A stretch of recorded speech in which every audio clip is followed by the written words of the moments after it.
The security footage from Santa Barbara Municipal Airport is grainy, but the timestamp is unmistakable. 3:14 a.m. A black SUV screeches to a halt in a no-parking zone. The driver doesn't get out. Instead, the passenger door flies open and a figure stumbles onto the tarmac. It's Prince Harry, but not the polished Duke we're used to seeing on magazine covers. He's wearing a gray t-shirt, sweatpants, and one sneaker hangs untied. He has no suitcase, no security detail. Clutched tightly in his shaking hand is a single dark blue booklet, his British passport. Witnesses on the ground described a scene of pure panic. One tarmac employee, speaking on condition of anonymity, said he didn't look like a royal, he looked like a refugee. Harry ran toward a fueling Cessna, banging on the hull and shouting for the pilot to just go. For 4 years, we've heard rumors about Harry wanting to leave the UK. But tonight, the narrative has flipped. He isn't escaping the palace. He's escaping the mansion in Montecito. Sources claim the house is currently in lockdown. Lights are blazing in every room, and guards are patrolling the perimeter, but the master bedroom is empty. As for the reason behind his flight, a source extremely close to the Sussex camp leaked a frantic text message allegedly sent by Meghan Markle to her mother just minutes after Harry's car peeled out of the driveway. The text doesn't express fear for his safety. It expresses terror over her secrets. It reads, "He broke into the safe. He has the blue drive. Mom, it's over." To understand why a prince would flee into the night with nothing but the clothes on his back, we have to go back 3 hours, before the wheels ever left the tarmac. The children were asleep. Meghan Markle was reportedly in the guest wing, editing the final cut of a new project. Prince Harry wasn't asleep. He was searching. According to household insiders, the prince had been planning a solo trip to the UK to visit King Charles following the cancer diagnosis. But there was a logistical problem. He couldn't find his passport. For years, it has been whispered that Meghan keeps the family's vital documents in what she calls the vault, a hidden safe in the master closet that requires biometric access. But tonight, whether by fate or by a glitch, the safe was allegedly left ajar. Harry walked into the closet expecting to grab his travel documents and leave a note. He found the passport, but beneath it, he found something that didn't belong in a family safe. It was a metallic blue hard drive. A strip of masking tape across the front bore handwriting Harry recognized instantly. It belonged to Marcus Anderson, Meghan's closest ally and a Soho house director. The label read, "Soho Archive 2015 to 2018. Do not delete." Curiosity turned to confusion. Confusion quickly turned to horror. Harry carried the drive to his study, locked the door, and plugged it into his laptop. What appeared on the screen wasn't a family photo album. It was a folder structure resembling a corporate acquisition database. Folder A, the Istanbul account. Folder B, yacht receipts. Folder C, target acquisition, H. Harry clicked the file. The video that opened was timestamped June 2016, 1 month before their first date. It showed Meghan Markle seated in a Soho House boardroom in Toronto. This wasn't the blushing humanitarian the public knows. She was clinical, focused. Holding a whiteboard marker, she circled a photo of Prince Harry pinned to the board. "He's the mark," she says in the clip. "He's desperate for a mother figure. We need to play up the Princess Diana angle. If we hook him, the brand value is infinite." Harry didn't scream. He didn't cry. He vomited. The realization hit him like a physical blow. The romance. The courtship. The us against the world narrative. It was all a long con. A carefully orchestrated heist, one where the stolen goods were his life. Harry ejected the drive, shoved it into his pocket, and ran.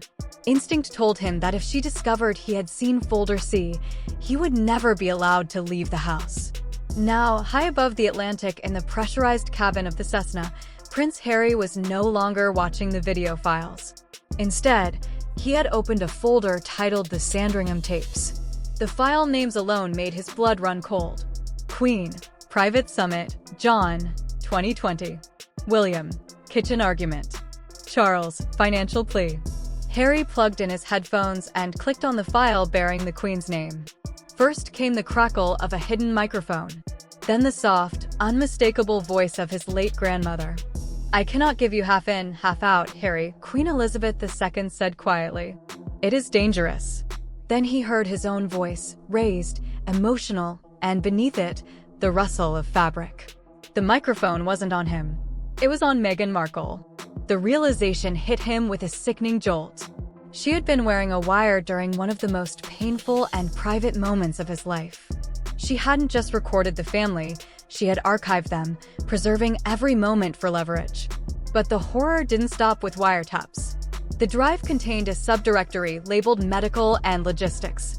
Inside were emails exchanged between Meghan and a specialized prop studio in Los Angeles, a company known for high-budget sci-fi films. The subject lines were disturbingly clinical. Month 4. Silicone weight adjustment. Texture match. Delivery date. Prosthetic set fee. Harry clicked on an image file. It displayed a side-by-side comparison, a moon bump, a prosthetic pregnancy belly, next to a photograph of Meghan Markle at an engagement in Birkenhead. The match was flawless. The crease in the coat, the way the fabric draped. Every detail had been engineered. Harry leaned back in the leather seat, his hands trembling. The secrecy surrounding the births, he realized, had never been about privacy. It had been about concealment, about hiding the fact that the production schedule didn't align with biological reality. Back in Montecito, the silence of the night was shattered. Meghan Markle didn't call 911 to report a missing person. She didn't contact her security team to report a kidnapping. Instead, she made a single call to a number with a Toronto area code, Marcus Anderson. The transcript of the call, intercepted by the same localized signal breach that captured her earlier text, reads like a masterclass in panic management. "He has the archive," Meghan allegedly whispered, pacing the room. "He knows about the yacht. He knows about the audition tapes." On the other end of the line, Marcus shifted immediately into damage control mode. "Track his phone," he ordered. "If he brings that drive to London, if he hands it to Prince William, we're uninsurable. We're finished." But Prince Harry had finally learned the tradecraft of the people he had been living with. Police reports later confirmed that a shattered iPhone 14 Pro was discovered on the side of the 101 freeway near the Carpinteria exit. Harry had tossed the tracking device out the window at 60 miles per hour. He had gone dark. Realizing she could no longer track him physically, Meghan initiated Plan B. At 5:45 a.m., a call was logged with the Santa Barbara Sheriff's Department and simultaneously relayed to private medical contractors in the UK. The narrative was calculated and chilling. "We have a high-profile male, age 39, the report allegedly stated. He has fled the residence in a manic state. He is off his medication. He is delusional. If located, do not approach. He requires immediate psychiatric detention." She wasn't just trying to stop him. She was trying to institutionalize him. Meghan understood that if Harry landed in London and walked into Buckingham Palace with the blue drive, her reign was over. But if he were intercepted at the airport, sedated, restrained, and removed under medical authority, anything he said about prosthetics or wiretaps could be dismissed as the ravings of a madman. And that, perhaps, was the most dangerous plan of all. The wheels of the Cessna screeched against the wet tarmac of Farnborough Airport. It was 11 a.m. London time, grey, cold, and drizzling. As the plane taxied toward the private hangar, Prince Harry stared out the porthole window, his heart hammering against his ribs. He saw them. 3 black SUVs were parked near the jet bridge, but they weren't the Royal Protection Squad. They were private security contractors. Standing beside them were 2 paramedics and a man in a suit holding a clipboard. Meghan Markle's call had worked. "They're going to section me," Harry realized, gripping the blue drive so tightly his knuckles turned white. The pilot opened the cabin door. "Your Highness," the man in the suit called up, "please come down slowly. We have a car ready to take you to a private clinic. Your wife is very worried." "I'm not going with you," Harry shouted from the top of the stairs. "I am not on medication." The man in the suit signaled for the paramedics to step forward. "Sir, please. We have a hold order. Don't make this difficult." It was a trap. If he walked down those stairs, he would disappear. But just as the paramedics placed their boots on the first step, a roar echoed across the airfield. From the service entrance, a convoy of 4 armored Range Rovers tore onto the tarmac, lights flashing. They didn't carry private plates. They carried crown plates. The vehicles boxed in the private security team, and 6 men stepped out, submachine guns raised. At their center stood a tall, broad-shouldered man in a trench coat. It was Ken Worf, the former personal protection officer to Princess Diana, a man Harry hadn't spoken to in years, but the only one he trusted enough to call from the air. "Step away from the prince," Worf barked. The man with the clipboard stammered, We have a medical order from the Duchess." "The Duchess has no jurisdiction here," Worf cut in, flashing a badge bearing the royal crest. "This is British soil. That man is the son of the king. He is under the protection of the crown." Ken Worf looked up at Prince Harry. "Get in the car, sir. We're going to see your father." Harry sprinted down the stairs, dodging the stunned paramedics, and dove into the back seat of the lead Range Rover. Safe at last, the convoy tore through the streets of London, ignoring red lights. The vehicles turned onto the Mall, and the gates of Clarence House swung open. King Charles III was waiting. Sources inside the palace later described the scene as biblical, the prodigal son returning not with a plea for money, but with a confession of high treason. Harry was ushered into the morning room. Charles stood by the fireplace, frail but upright. Queen Camilla was there as well. Harry didn't bow. He walked straight to his father and placed the blue drive on the antique coffee table. "It wasn't the press," Harry said, his voice cracking. "It was her. The leaks, the book, the interviews, it was all scripted. And I have the script." A team of royal aides brought in a secure laptop. For the next 2 hours, the King of England listened. He heard Meghan Markle recording him during private family dinners. He heard the Soho House strategy sessions where she and Marcus Anderson mocked the monarchy as a fading brand, something to be stripped for content. But the moment that broke the king came from a video file dated September 2022, timestamped 2 days before Queen Elizabeth II died. The footage showed Meghan in the Montecito kitchen, casually chopping vegetables while speaking to her PR team. "The old lady is fading," she said. "When she goes, we need to launch the racism narrative immediately. Charles will be weak. We hit him while he's grieving. If we time the podcast right, we can delegitimize the coronation before he even puts the crown on." Charles turned away from the screen, his hands shaking. This wasn't just a bad daughter-in-law. This wasn't a disgruntled family member. This was a foreign operative who had infiltrated his family to dismantle the institution from the inside. "She wanted to destroy us," King Charles III whispered, not out of hurt, but because it was a business plan. Suddenly, the secure phone on the king's desk rang. "Your Majesty," an aide said, his face pale, "TMZ has just published a statement from the Duchess. She claims Prince Harry is mentally unstable, violent, and abusing substances. She is demanding full custody." Charles stood. The frailty vanished. In its place was the cold, immovable resolve of a monarch. "She thinks she's fighting a husband," Charles said, his voice dropping to a dangerous register. "She forgets she's fighting the crown." He turned to his private secretary. "Get MI6. We are not issuing a statement. We are issuing a warrant." The sun set over London, but the lights inside Clarence House burned brighter than they had in decades.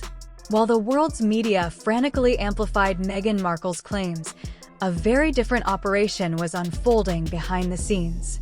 At 6 p.m. Greenwich Mean Time, the British ambassador in Washington, D.C., delivered a sealed envelope to the U.S. Department of Justice. Inside was a formal request for the immediate securing of the Montecito residence as a crime scene, one involving international espionage against a head of state. The blue drive didn't just expose a broken marriage. It established that Meghan Markle had illegally recorded private conversations with the late Queen Elizabeth II and the sitting monarch, King Charles III, a potential violation of the Official Secrets Act and U.S. federal wiretapping laws. Back in California, the mood inside the Olive Garden mansion shifted from triumph to terror. Sources outside the gates reported that a convoy of black SUVs bearing federal plates had arrived. It wasn't the local sheriff. It was the FBI. Meghan stood in the foyer, phone shaking in her hand. She dialed Marcus Anderson. "The number you have dialed is no longer in service." Marcus had gone dark. The network had cut the line. In London, Prince Harry steps onto the front steps of Clarence House. He is clean-shaven. He's wearing a tailored suit. He looks like a Windsor. He walks toward the waiting press pack, flashbulbs exploding in his face. He steps up to the microphone and looks directly into the lens of the BBC camera. "For 6 years," Harry says, his voice steady, "I was told my family was the villain. I was told I was a victim. I was told I was saving the world."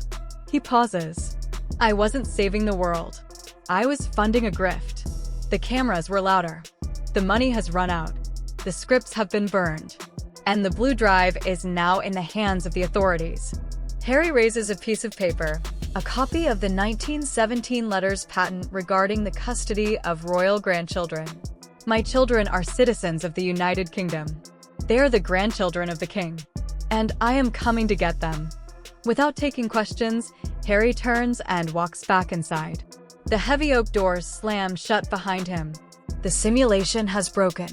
As the screen fades to black, one final image appears from the leaked dossier, a text message sent from Prince Harry to Meghan Markle just seconds before he stepped out to face the press.